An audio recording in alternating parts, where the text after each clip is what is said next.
போகுதே. வாழ்க்கையின் வேர்களோ மிக ரகசியமானது. ரகசியம் காண்பதே நம் அவசியமானது. தேடல் உள்ள உயிர்களுக்கே தினமும் பசி இருக்கும். தேடல் என்பது உள்ளவரை வாழ்வில் ருசி இருக்கும். பாடல் போல தேடல் கூட ஒரு சுகமே.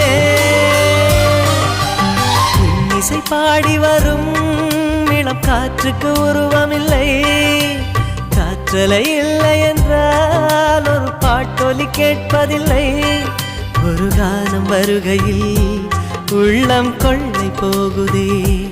ஆனால் காற்றின் முகவரி கண்கள் அறிவதில்லையே. இந்த வாழ்க்கையே ஒரு தேடல் தான்.